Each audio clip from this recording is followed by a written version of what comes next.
خليل الله وموسى كليم الله ثم عيسى روح الله محمد حبيب الله.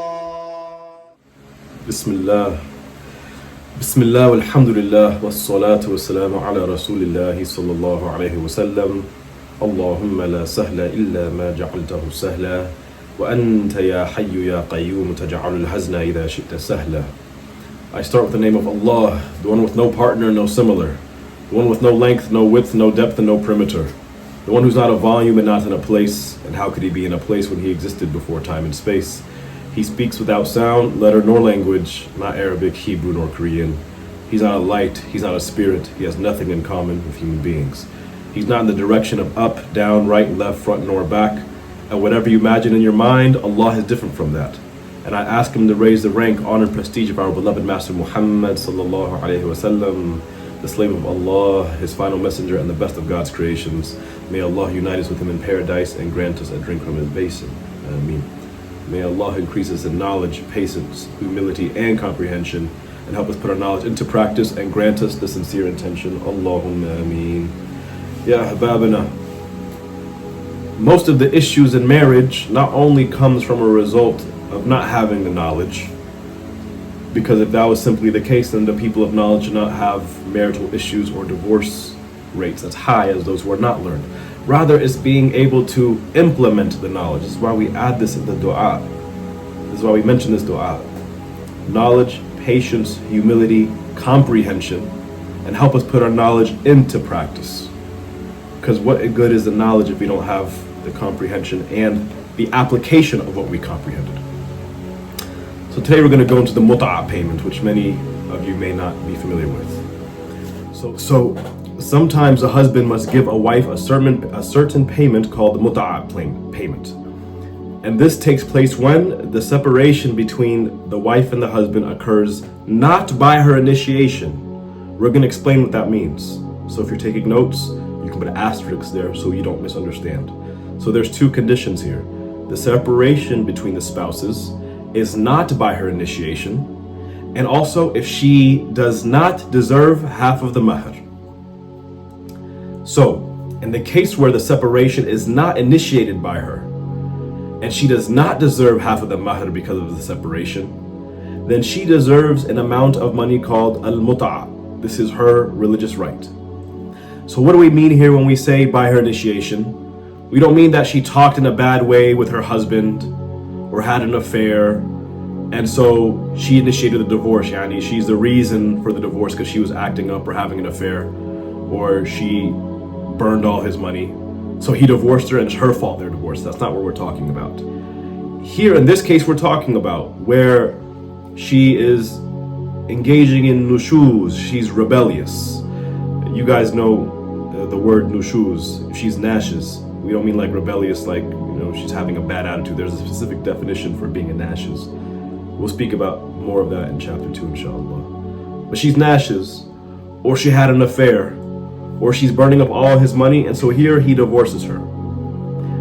Although one may say this is her fault, here he is the one who initiated the divorce. So the divorce is, in this case, by his initiation, by the action of the divorce. There was an action that was done that led to the ending of the marriage. This is what we mean here by that.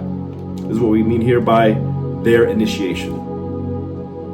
So rather, what we mean by that is like when after conducting the marriage contract, but before consummating. You guys know the judgment here. What's the judgment of the one who has a marriage contract and then they commit, either one of them commits apostasy? In this case, she commits apostasy. What's the judgment of this marriage? It is nullified. It's nullified. So if apostasy occurs from her and the marriage was not consummated, the marriage contract is null and void. That's it. This is by her initiation, yani she did something that immediately terminated the marriage.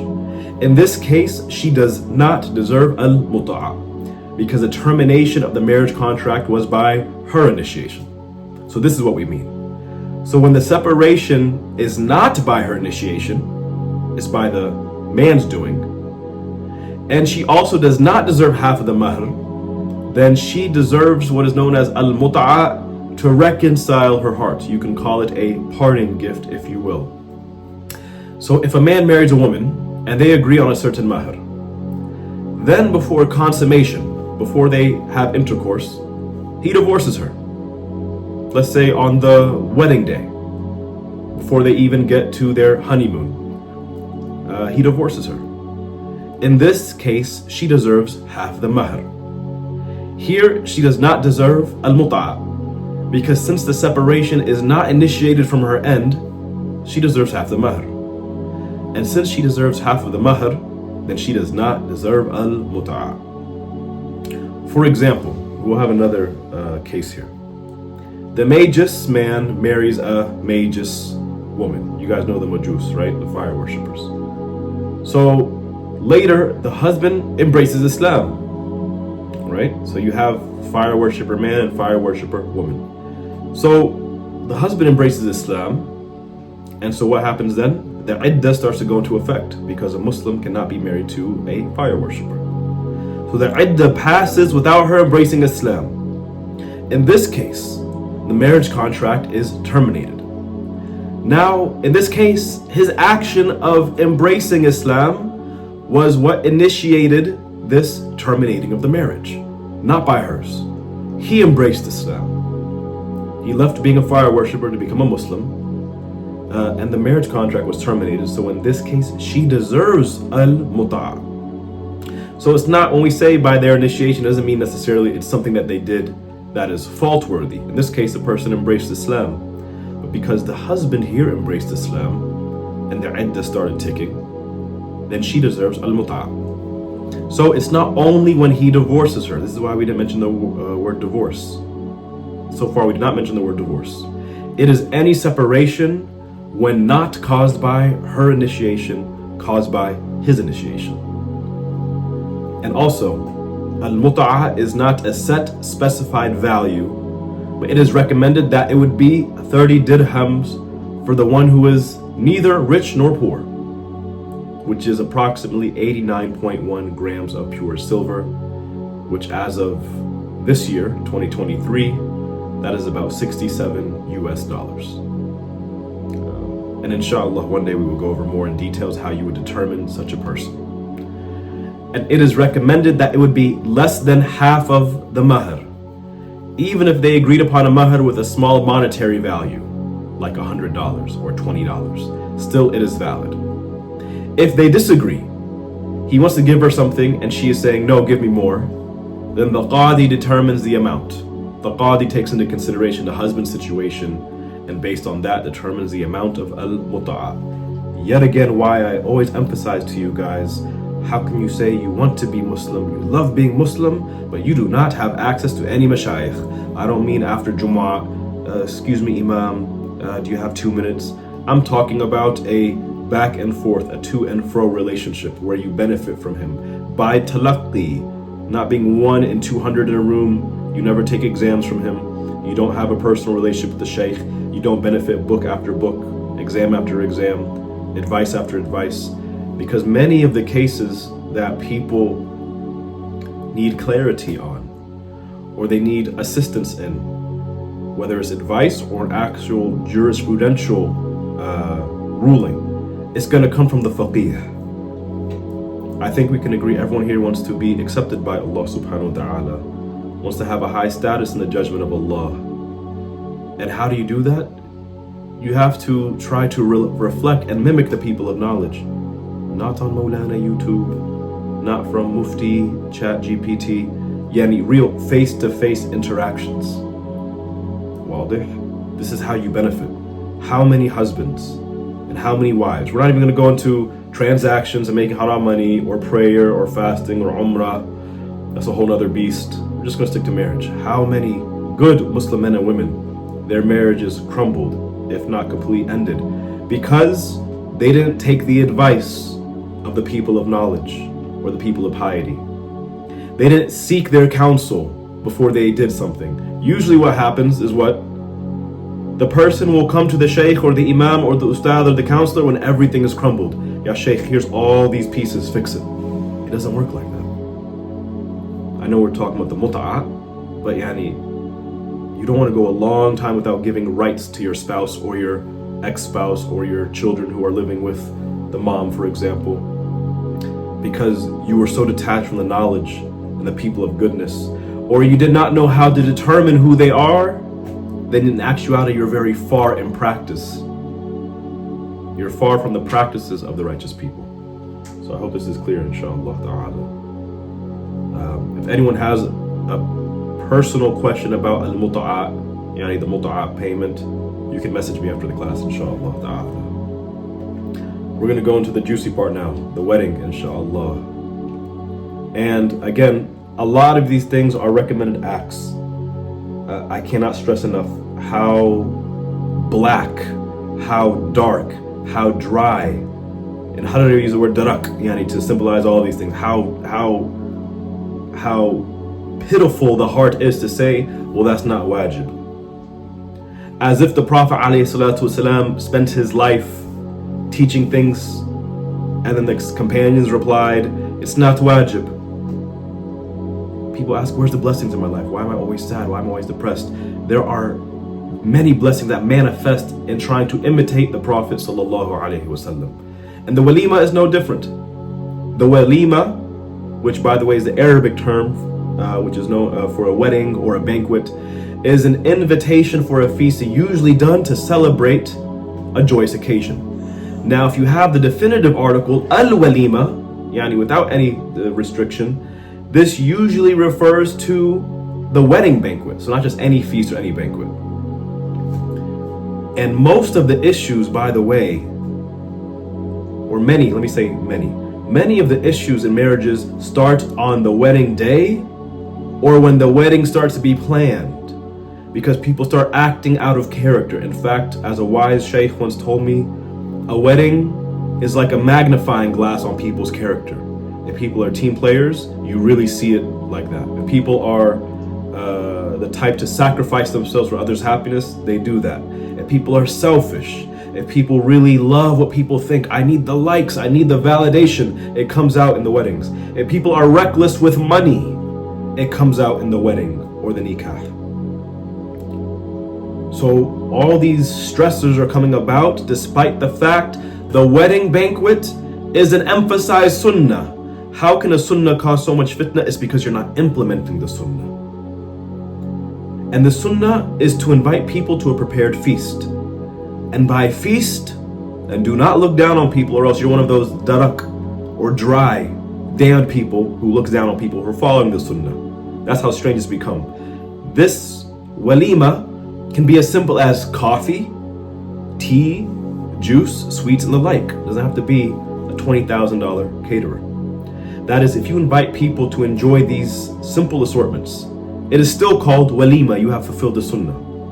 It doesn't mean you have to have drinks and sweets. It means if you invite people for that and prepare hot drinks or small snacks, then you would have fulfilled the sunnah of the walima. And of course, whether you have a wedding coming up or you had a wedding, questions may arise. You're more than welcome to ask, inshallah ta'ala, in the chat. And when I stop to see if there's any verbal questions, you're more than welcome to ask, because many things will come about now. So it is an emphasized sunnah because the Prophet ﷺ advised to do it. He ﷺ never left out doing it, even if he was traveling ﷺ. Wadih?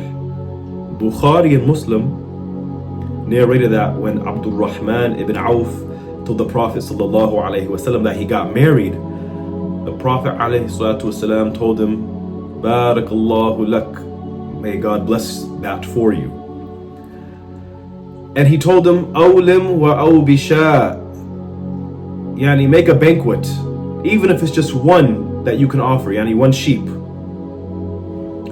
It's not a condition to slaughter a sheep for this banquet, by the way. The Prophet ﷺ made a banquet when he married Safi'iyya. You guys know his wife Safi'iyya. And what did this banquet consist of? It consisted of a spread consisting of dates, ghi, and al-aqd. It's a dairy product similar to cheddar cheese. So cheese, ghee, ghee? Is it ghee or ghee? I always call it ghee.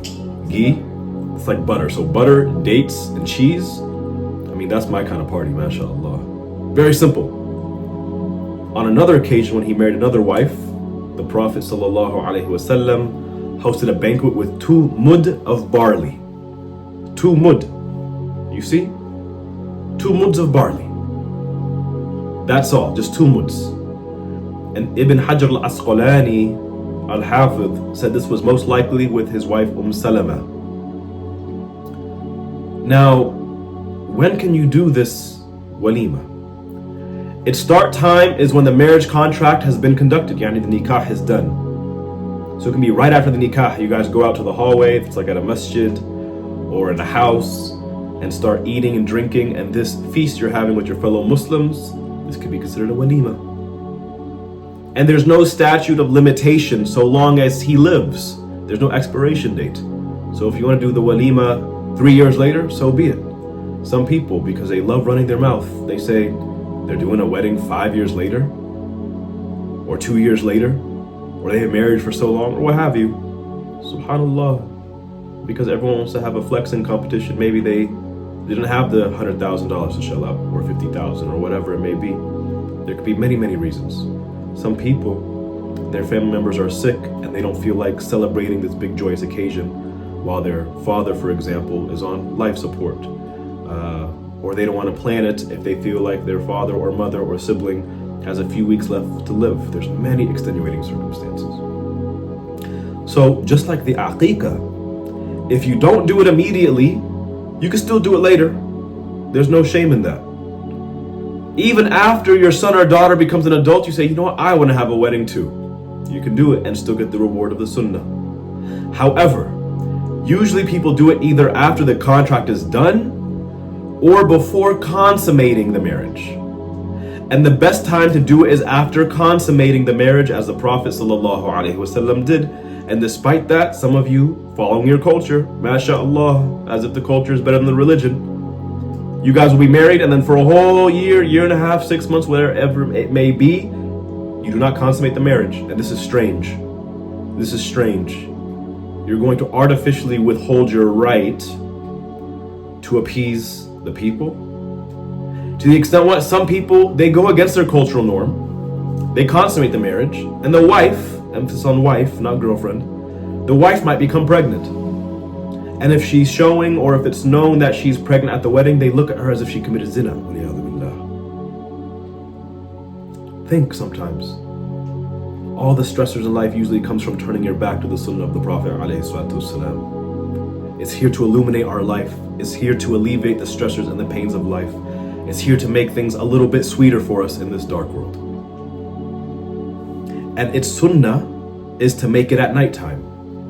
This walima is to be done at nighttime. And its sunnah is to cook the food as is done with the aqiqah, which is what? To cook the sheep with something sweet, such as honey, or raisins, or dates. And why is it cooked with something sweet? Islam has a lot of symbolism.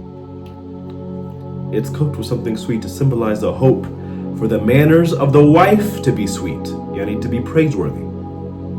And likewise, it's sunnah to refrain from breaking the bones of the slaughtered animal. We mean like in the middle of the bone. So, for example, where the socket is.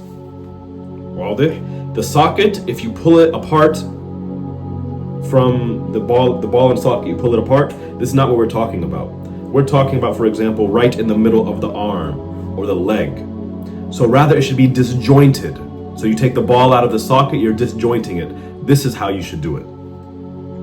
And this symbolizes the hope for her body to be sound, unbroken, without illness.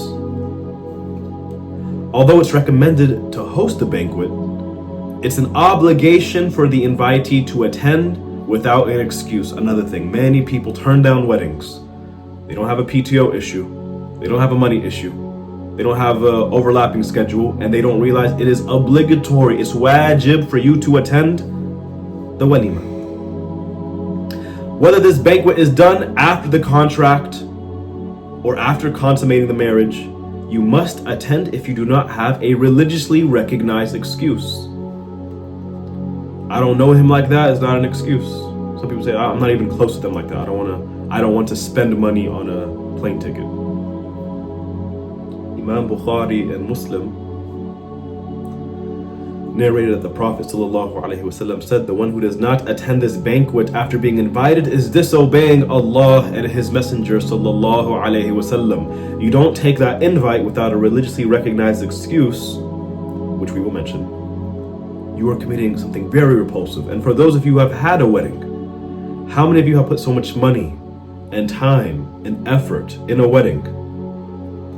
And it makes a big difference if you add 100 extra seats at the end, or 50 people don't show up, etc. I mean, 50 people times $50 a plate, which is standard, that's $2,500 out the drain. That's not light money, mashallah.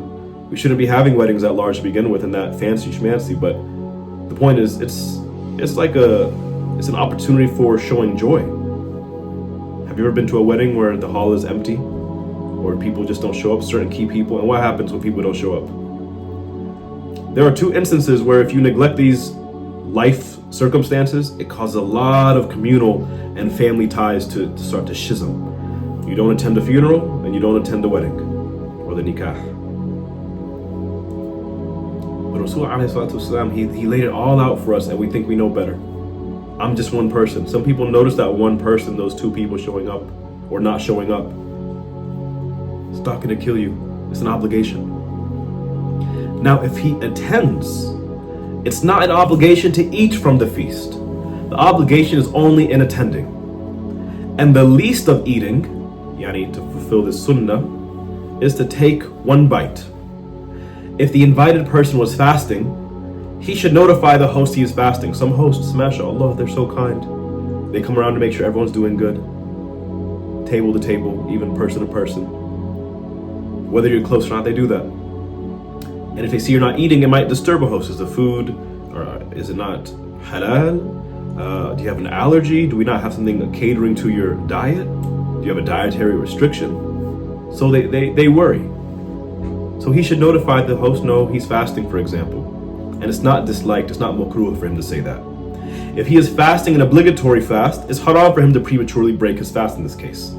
However, if he is fasting an optional fast, but the host feels disturbed, he feels bothered that he isn't eating, then in this case it's better for him to prematurely break his fast and to eat in order to reconcile the heart of the hosts. Otherwise, it's better to continue his fast if the host is not bothered by it. And for other types of banquets or feasts, you are not obligated to attend if you are invited. Rather, if a host invited you to another type of banquet to celebrate a joyous occasion, it's sunnah for you to attend. It is good. How good do you feel when people show up on time? Gifts or not, they just show up on time, they're happy for you. And on the flip side, how disheartening is it when a third of the guest list doesn't show up? No legitimate excuse. It hurts. You put a lot of effort, you invited them over other people. It takes time to narrow down the list. So think for other people. It's only obligatory though when the banquet is associated to a marriage. And there are certain conditions for one to be obligated to attend the banquet of marriage. Otherwise, it's not obligatory. And here's what they are. If the host invites only rich people, I said rich simps, la hawla wa la quwwata illa billah. If the host only invites rich people simply because they are wealthy, just because they're rich, it's the who's type of gathering. Not because they happen to be friends with rich friends and relatives or neighbors, but he's having an exclusive party and only people in a certain tax bracket can come, then in this case you are not obligated to accept the invite. As you can imagine, that is a very ugly type of gathering. And if the hosts were to host, for example, here's another case, 3 banquets on 3 consecutive days. Some people, they have the wedding on Friday, Saturday, and Sunday. And you're invited. Then the invitee is obligated to attend the first one and not the others. This is unless the hosting of multiple banquets is due to the hall being unable to fit everyone, leading the host to designate guests for a specific day. In this case, you attend the day you're invited. Some people, they have 300, 400, 500 people. They can only have a hall, they can only find a hall that fits 150. So they say, okay, we're inviting this cohort on Friday, this cohort on Saturday, this cohort on Sunday. In this case, if the multiple days are due to not being able to fit all 450 guests into that 150 guest venue, so they have to designate people for specific days, then in this case, you only attend the day you're invited. But for example, in the Harari culture, Friday is the Mawlid, Saturday is the Ankara Mahtab, or Saturday is usually the American style wedding, the black and white affair. And Sunday is the Ankara Mahtab, Gufta Mawgad, yani, the cultural stuff. Usually, 80% of the guest list is both at the Mawlid, at the black and white affair, and at the Ankara Mahtab, generally speaking, or all of them. If you're invited to all three, but because of PTO issues or you have to get back for your family, what have you, you're there for Friday and Saturday, but you leave before you can attend the Sunday event, you're not sinful. You didn't fall short. You're not considered a bad friend or relative in this case. MashaAllah. So as a host, you have to be also considerate of people's circumstances. And if he was invited to 2 wedding banquets on the same day, this happens a lot.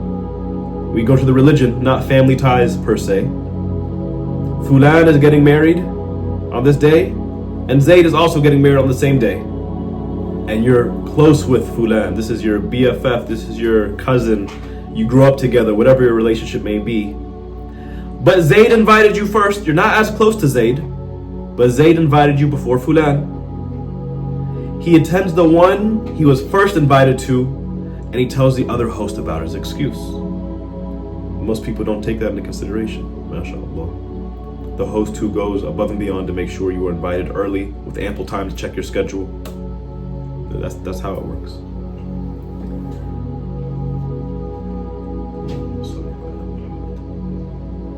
But some people, they're understanding, right? So this is your brother's wedding versus Zayd's wedding. I think Zayd, he has some people skills. I think he understands that, hey, you gotta go. So communicate. And the third case is, if the invitee contacts the host to be pardoned from attending with an explanation, and the host excuses you, then you are no longer obligated to attend that banquet. So don't just not show up. Don't just be a no-show. Even if you might think, I'm just one person out of 300. I'm 1 out of 500. I'm minuscule. It's a sign of respect. How many people have contacted you, for example, or will in the future, you'll remember this, and they're not super close with you, but yani, out of their love and respect for you, they told you, I'm so happy for you, but something came up, whether they tell you the specifics or not, and you appreciate it, mashallah. And another case is for the host and invitee to be Muslim. Yani, for it to be an obligation, the host and invitee must be Muslim. Number 5, this is the 5th case. If more than half of the host's money is haram, he has dirty money, for example, he owns a liquor store. Yeah, the liquor store might have some knickknacks, but an overwhelming majority of the profits come from liquor. Or he has a convenience store, not to take shots at anybody, we're just mentioning the real life cases here. And convenience stores generally have 60% profit margins coming from alcohol, so more than half. Then it's not an obligation to accept the banquet invitation. Now, if one knows for sure that the meal is haram, yani the food itself is haram, then he doesn't attend. For example, it's stolen or the like. And this is like if the host, for example, is a con artist. So you know he's a lifelong criminal, a thief, or he's simply just not precautious in buying halal meat. And this is why we always talk about know what it means to buy halal meat. Think about it for a second, because some people they take this idea of eating meita, carcass, or as you say in Harari, bakhti basar, truly not just meat. The case of it is so severe that if someone comes to find that you are not precautious when it comes to buying halal meat, or they know for sure you're not gonna have halal meat, then this excuses them from an obligation. This is serious. You can't be feeding your guests carcasses and then being mad, hey, how come you didn't show up? We had salad. doesn't work like that. And also, if an invitee has an illness severe enough to deem the obligation of Jumu'ah alleviated, yani he is so sick that he would be excused had it been Jumu'ah. Not slightly sick, not a runny nose, or as some people say, I think I got COVID. You know you don't have COVID, you just don't want to socialize with people. Then you are not obligated to accept the invite if you have said severe illness. And also, if the banquet has a prohibited matter which would not be changed or removed by your attendance, then you're not obligated to accept the invite. What does this mean? That is, if you know that by attending this prohibited matter, like the open bar, Muslims have open bars, la hawla wa la quwwata illa billah, or they hire certain musicians who pluck the strings. Yes, people don't realize this, but pianos are string instruments. Or the keyboards that have programmed within them recordings of strings and wind instruments. So if you know that by attending this prohibited matter will remain, then you are no longer obligated to attend that banquet. So if the invitee knows a sin will be there, yani a guest knows a sin will be practiced there, like open bar, but by his attendance it would be removed, then it is an obligation for him to attend. This used to be very common in the past. The shaykh, the salih, the abid, they walk into the room and by their charisma people feel shy. Hey, get rid of the bar. Open bars no more. I had a change of heart. And nowadays people, they have no shame. They will have a faqih there, or a shaykh, or a hafidh of Quran, or someone who avoids the sins and fulfills the obligations, and they feel no shame. In fact, they start to engage in what's known as, what's the psychological term I'm looking for? Not projecting, but yes, until I can remember, projecting. They start to feel guilty, and then what they do, they actually start cutting out the pious people from their social gatherings. They start cutting them out from coming over for iftar, for Eid, for visitations, for weddings. Although we don't celebrate birthday parties, and if you have a question about that, you can let me know, inshallah ta'ala. We are a religion of proof and truth. But they're being socially ostracized by their righteousness. Doesn't that remind you of the hadith of the Prophet sallallahu alaihi wasallam, where he said one of the signs of end times is that the people of truth, the honest people, the people of integrity, they will be treated like people who can't be trusted. But the lick-spittles and the sycophants, yani the wolves in sheep's clothing, the liars, those who objectively are not trustworthy, they will be trusted for some reason. You might think, how would it be flip-flopped? Because you would think the honest person is known, because you have to remember, Iblis has a whole army. He has a large progeny that works hard to make you forget how to judge by the shara. Prime example, what we've learned so far, and you guys can do it with the reaction, hand raise, thumbs up, chat. Are some of these sunnahs of the wedding, are these coming off a bit strange to you? They're coming off a bit strange. You've never heard this, you've never seen this. Yeah, this is very basic Shafi'iyy Fiqh. Because that's how distant we are from the sunnah, to the extent when we see it, we say, it's out of my comfort zone. It looks strange. I'm not familiar with that. I don't like how it makes me feel inside. Cut. So we mentioned some examples, like the playing of haram music. And the mas'ala of haram music is so deep. The example I always give, imagine those who go to clubs, for example. The snorting of the coke, smoking of marijuana, the dancing up on strangers, having affairs, what have you. That is very hard to envision if it was, for example, a poetry slam, right? Because string instruments and wind instruments, not all of them, some are not prohibited, like the bugle. That's what we say most. But generally speaking, string and wind instruments, they cause what's known as a rapture, or enchantment, or ecstasy. That's where the drug ecstasy comes from. Because when you have this feeling, it desensitizes you to sin. You're more likely to sin, and it actually opens the gate for the shayateen to have an effect on you. How many times have people been hearing music? I just heard someone mention it the other week. Oh my God, the lyrics say that? But you get desensitized when the instrumentals are going on in the background, right? How many people, they are so repelled those people use foul language or talk in a grotesque way. But they'll bump to the music, Hafilth, the whole album, MashaAllah. And they don't even realize what they're saying. Wop, wop, wop. I don't even know what the new songs are saying. Shoot somebody down, popping this pill. SubhanAllah, one time I was reading lyrics, I was just curious because I saw an article about it, how someone lost an endorsement deal. And the lyrics were promoting date rape. Talk about dropping pills in the woman's drink. And Allah hawla wa la quwwata illa billah. It's a very, very popular song.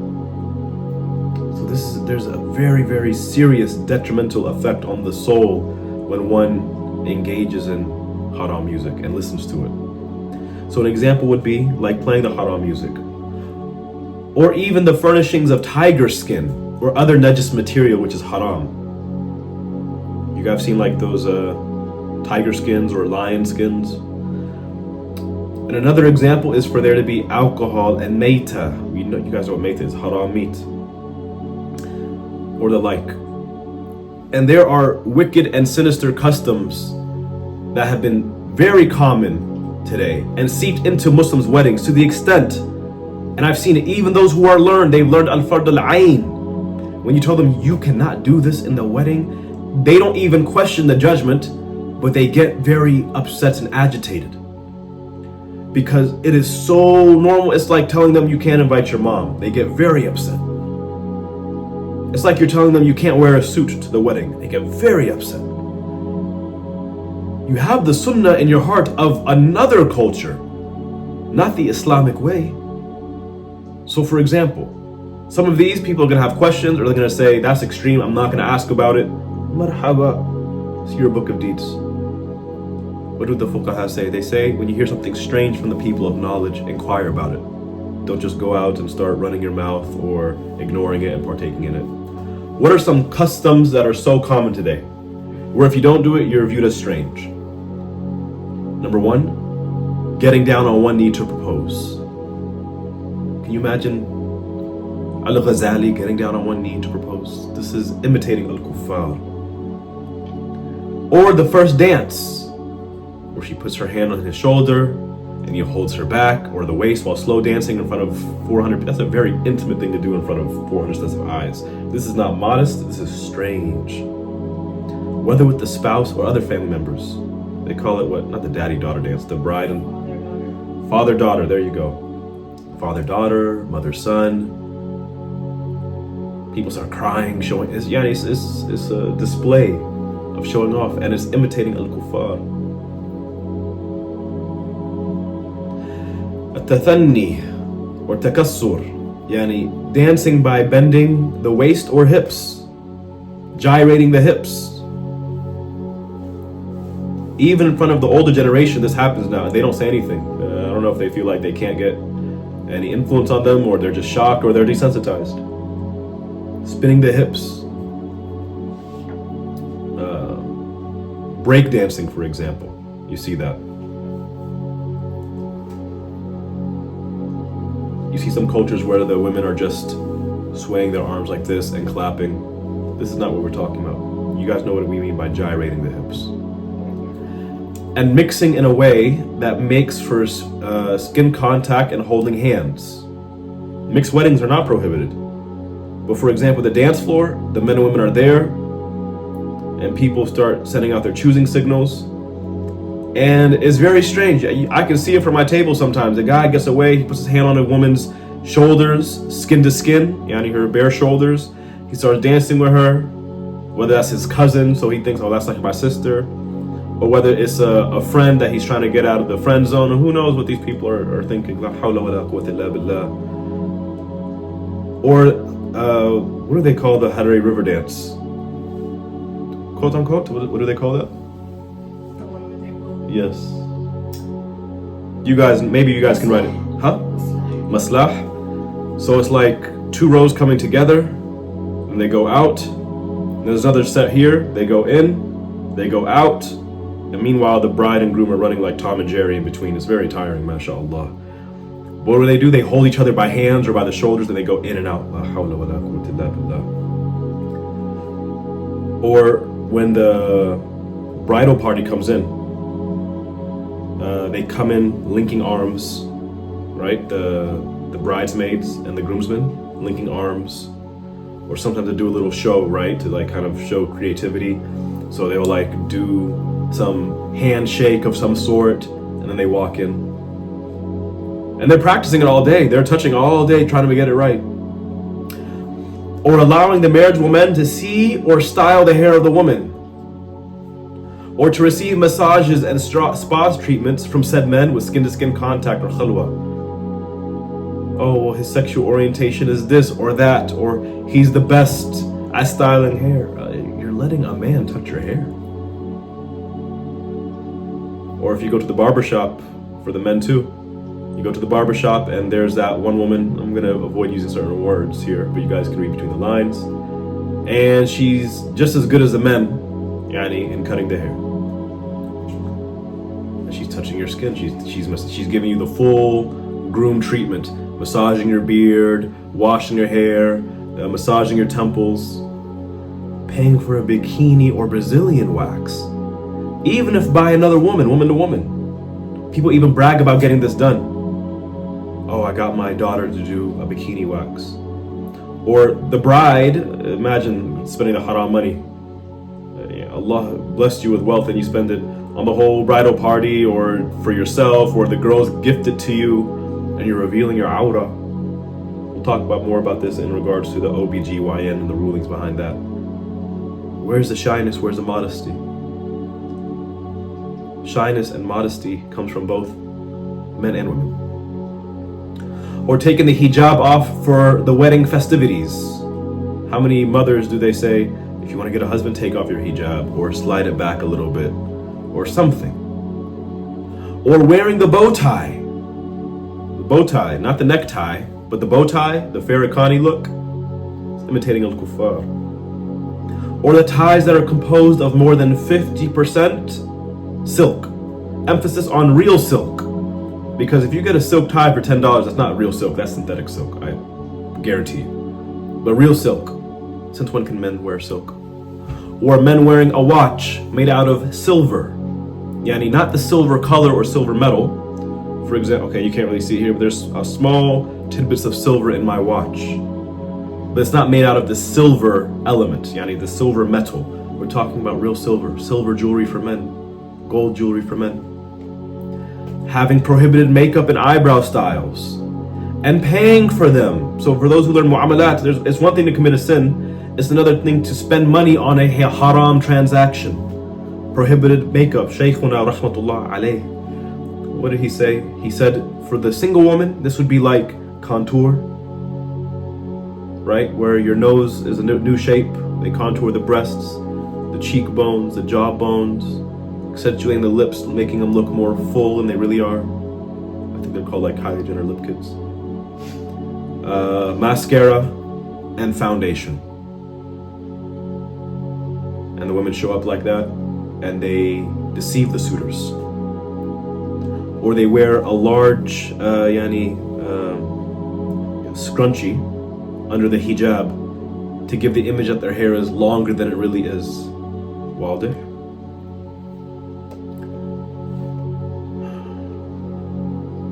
And the background music or the main music being from enchanting instruments of rapture such as flutes, harps, pianos, guitars, or the keyboards that have these recordings.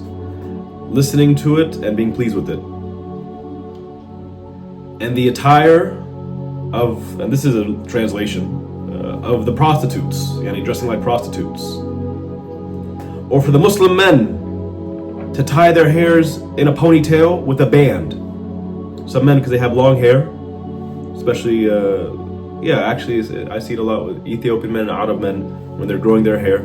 They tie it with a band, yani a band the size of a hair tie. Yeah, there you go. We're not talking about clips or anything like that, but with a hair tie, it's haram. And other strange customs like an ajnabi, like a man coming up to the microphone during speeches and talking about how beautiful the bride looks tonight. Can you imagine, for those who have modesty, unless we're desensitized by that too, another man talking about how beautiful your wife is? That's weird. That's weird. Where's the haya? Where's the ghira? Crossing arms and drinking from champagne flutes, cutting the cake together by holding the knife together, paying for a photographer or musician, invalid transaction. Even if it's madih, it's invalid.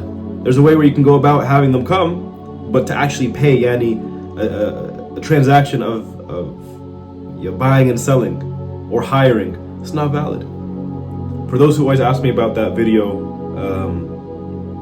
on YouTube, I think Sheikh Arfan posted on Prosperity Publications, and it's also on the YouTube channel by Amir Haroun, for those who know him, of Sheikh Abdullah Rahmatullah Alayh, where he's speaking to Harari and Harar, or Addis, I believe. He's in Habasha anyways. And what is he doing here? He's talking about the invalidity of paying for a photographer and the musician. The mas'ala is talking about that in the beginning. If you look at my comment on Sheikh Arfan's page, I translate what's being said, mashallah. And the custom of throwing the bouquet behind her back to the single woman, or even drinking from the wine glasses and champagne flutes, even if there's no alcohol in there. Wadah. Very, very strange customs that have permeated us. Having the candles, I don't know if I mentioned the candles. Having the candles lit. Candles religiously are for lighting a room, for fragrance, or for repelling certain insects. But just yani lighting candles for decor, that's a strange custom from the Kufa. And there are very few people who put a stop to these illegal matters at weddings. There must be among the Muslims who says enough is enough. Because when you sit at a wedding and you see a sin, you shouldn't stay quiet. This is because why? People they become desensitized. They see it once, everyone was quiet. They see it a second time, everyone's scared to speak. They see it a third time, now people are taking note to add to their wedding or that of their children. Oh, you should have a DJ too. And then it becomes a norm. Then when someone does speak out, which is correct and the respectable and honorable thing to do when you love someone, then they'll see him as strange and say, we see this at all the weddings. This is our culture. Why are you against us? When its origin to begin with was illegal to partake in. It was never permissible to partake in. I remember, although we have haram instruments being played at many Ethiopian weddings, I remember the first one I went to where they started playing hip-hop music, bump and grind music, R&B music. Wadih. And the parents were so appalled. Some people even left. The grandparents were shocked. Genuine bumping and grinding music. The grandkids, the nieces, the nephews, everybody's, getting to it. Now, if you don't have it, they're saying, wait, you didn't hire a DJ? In the span of not even 12 years, I've noticed this. In many Muslim countries, such as Ethiopia, Syria, Jordan, they recite nasheed or dhikri or madih, whatever term you want to use. And they praise Allah Azza wa Jal, the Prophet sallallahu alaihi wasallam, and the institution of marriage is being praised. Another example is there to be statues. And another thing that would lead to you not having to go, if there's statues or complete pictures of animate beings, not pictures on the carpet that people step on, but like on the wall, for example. To produce a whole body statue by the way of a living creature is haram by consensus. And so is sculpting the head, yani just the head, sculpting the head. According to the Hanafi, the Shafi'iyy, and the Hanbali schools, pictures of animate objects are prohibited. But in the Hanafi and Shafi'i school, not the Hanbali school, it's permissible to keep a picture if it cannot live, like your driver's license photo. However, producing it is haram according to those three schools. Engravings or embroideries, yani with creases, yani they have elevation. They're 3D essentially. These have the judgments of statues. According to Imam Malik, so in the Maliki school, pictures are permitted even if it's an entire being. So a photograph from head to toe. Let me see this question. What if the person getting married follows the opinion or was told by a sheikh that these instruments are halal? Is it okay to attend the wedding or should you still not attend? The mistake of your sheikh is your mistake. So if your sheikh is not knowledgeable or he twists the religious knowledge, he doesn't excuse you. If that was the case, yani had that been an excuse, then ignorance would be bliss. In fact, it would be more detrimental to have knowledge. Because if you were ignorant, you wouldn't be held accountable.